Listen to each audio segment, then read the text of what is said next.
Good morning student. आज हम नया चैप्टर स्टार्ट करते हैं कैश फ्लो स्टेटमेंट। तो कैश फ्लो स्टेटमेंट होता क्या है? अब cash flow statement is a statement, ये एक स्टेटमेंट है, अकाउंट्स नहीं है। Showing inflow receive and outflow payment. क्या शो करेगा? इनफ्लो कितना पैसा आया और कितना पैसा गया of cash during the particular period. In other word it is a summary of source and application of cash during the particular span of time. It analyzes the reason for change in balance sheet of cash between the two balance sheet. जो दो balance sheet रहेंगी हमारी previous और current year की, उनके base में changes आया cash में, वो किस वजह से आया, उसके लिए क्या रिजल्ट्स रहे, वो हमको यहाँ पे शो करना है। And the term cash here stand for cash and cash equivalent. तो यहाँ पे हम क्या लेंगे? कैश भी लेंगे और कैश इक्विवेलेंट भी लेंगे। A cash flow statement includes only those items which affect cash. तो कौन सा आइटम को इफेक्ट करेगा? जो सिर्फ कैश से रिलेटेड होगा वो।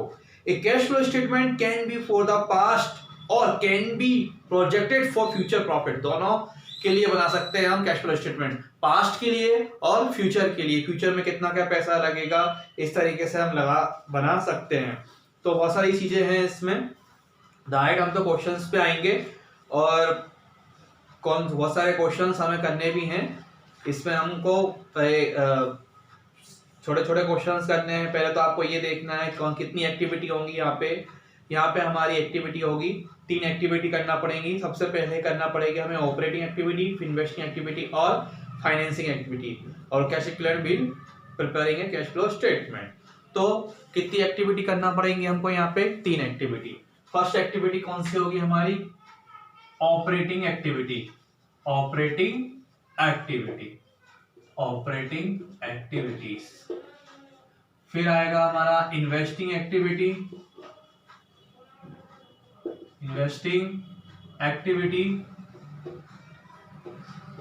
फिर आएगा हमारा financial activities, financing activity. 3 activity करना है हमको, इसके बाद हमारा फाइनल आंसर आएगा। तो ऑपरेटिंग एक्टिविटी लेना है तो नेट प्रॉफिट अपन को निकालना पड़ता है। तो किस तरीके से निकालना पड़ता है? सबसे पहले क्या करना पड़ता है? चलो एक वन बाय वन हम स्टेप बाय स्टेप करते हैं। तो सबसे पहले हमें कैलकुलेशन करनी होती है, calculation of net profit before tax की। तो क्या करेंगे हम? Net profit of the current year after appropriation. इसका तो उसमें हम ऐड कर देंगे transfer of reserve, all types के रिजर्व जो हमारी बैलेंस शीट में है, ठीक है। और propose dividend of the previous year and इंटीरियम dividend paid during the year. इसके बाद हम इसमें ऐड करेंगे प्रोविजन फॉर टैक्स में during the year, current year में, और जो हमने करेंट ईयर में करा उसको प्रोविजन बनाया उसको भी ऐड करेंगे। इसके बाद रिफंड ऑफ टैक्स हम इसमें से माइनस करेंगे, तब जाके क्या निकलेगा हमारा? Net profit before tax. आगे करते हैं। तो ऑपरेटिंग एक्टिविटी क्या होती है? The term operating activity means normal business transaction pertaining to purchase or sale of goods and service, employee benefit expenses, office expenses, etc. The basic information needed to for the calculation of cash flow from operating activity is obtained from the comparative balance sheet, statement of profit and loss account of the current period, and the additional information figure of net profit disclosed by statement of profit and loss cannot be taken as a cash from operating activity because there is some non-cash item in the statement of profit and loss. In such item do not result in inflow and outflow of cash. As such, in order to ascertain the cash flow from operating activity, this non-cash item are eliminated from the net profit disclosed by the statement of profit and loss. AS3 revised has stated not to method of ascertaining the net cash flow from operating activity. तो 2 तरह की आपकी इसमें method पूछी जाएंगी। एक method होगी आपकी डायरेक्ट मेथड। कौन सी मेथड? डायरेक्ट मेथड, जो डायरेक्ट मेथड, और दूसरी दी जाएगी आपको इनडायरेक्ट मेथड। 2 मेथड्स हम करेंगे इसको। और तो ये मेथड जो है ना, this method is not in syllabus. तो इसको हम फिर डिस्कस जरूर करेंगे, पर ये सिलेबस में नहीं है आपका इनडायरेक्ट का। ठीक है, करते हैं आगे। क्वेश्चन नंबर 2 करते हैं। क्वेश्चन नंबर में हमसे कैलकुलेशन पूछी हुई है। Calculate case receive inflow from data from the following information. सबसे पहले हमको ओपनिंग डेटा दे रखे हैं, यहाँ लिखेंगे हम सबसे पहले to balance BD, to balance BD. तो ये ओपनिंग बैलेंस आ गया आपका, ओपनिंग बैलेंस है आपका 25,000। इसके बाद क्लोजिंग बैलेंस दे रखा है by balance CD, by balance CD. तो कितना दे रखा है 85,000। इसके बाद यहां पर आएगा आपका टू क्रेडिट सेल, सेल हो जाएगी तो क्रेडिटर्स बढ़ जाएंगे आपके 6,25,000 रुपए के। इसके बाद सेल्स रिटर्न, तो यहां लिखेंगे हम by sales return. Sales return कितना है हमको 5,000 रुपए। इसके बाद डिस्काउंट अलाउ भी आएगा, डिस्काउंट अलाउड कितना है, डिस्काउंट अलाउड हमारा 2,000 रुपए। बैड डेट से लॉस में जाएंगे। इसके बाद जो पैसा आएगा वो कैश रिसीव हुई है या फिर कैश या बैंक, इस तरीके से हमको लिखना है। तो ये हो जाएगा हमारा 6,50,000 रुपए। यहाँ पे भी हम लिखेंगे 6,50,000 रुपए। इनमें से हम ये सारी चीजें माइनस कर देंगे, कितना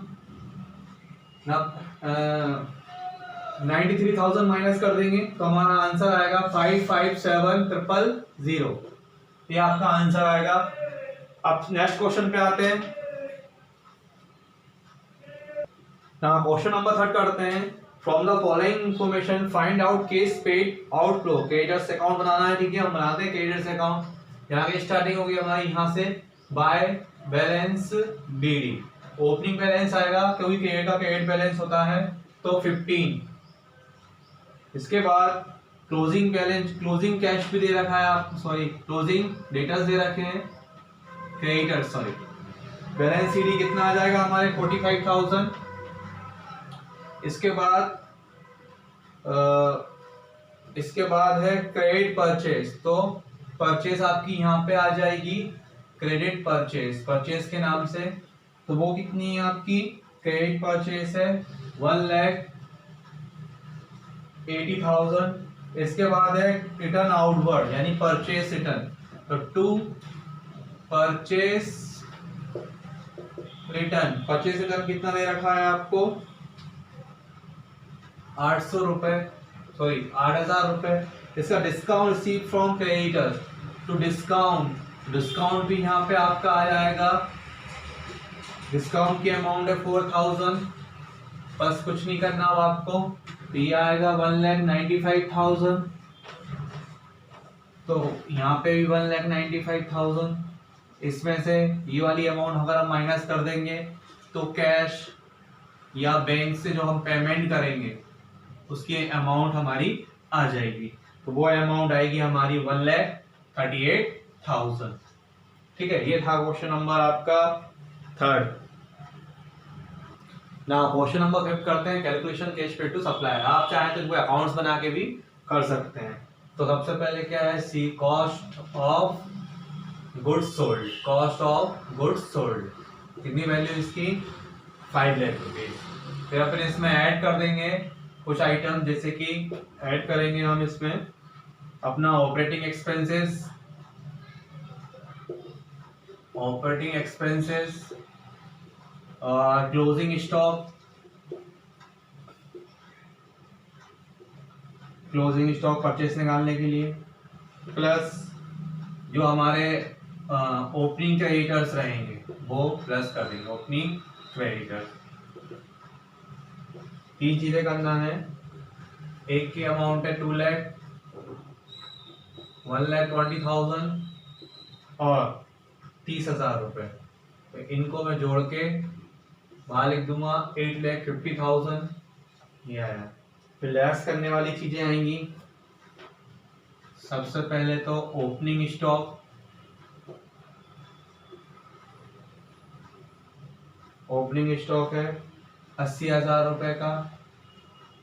इसके बाद क्लोजिंग क्रेडिटर्स, क्लोजिंग क्रेडिटर्स कितना है 28,000। इसको बाहर लिख देंगे 1,08,000 और इसको इसमें से माइनस करेंगे तो आंसर आ जाएगा हमारा 7,42,000। और 7,42,000 आ गया तो यहाँ लिखेंगे हम cash paid, cash paid to supplier. किसको पेड कर रहे हैं हम? सप्लायर को। तो इस तरीके से हम क्वेश्चंस कर लेंगे। आप चाहें तो सेपरेट सेपरेट अकाउंट बना सकते हैं, क्रेडिटर्स अकाउंट बना लेंगे, उसमें परचेज मिल जाएगी और स्टॉक से हमें सब कुछ मिल जाएगा। तो आपको आराम से जैसी परचेज हो जाएगी तो आपको पेमेंट भी हो जाएगा।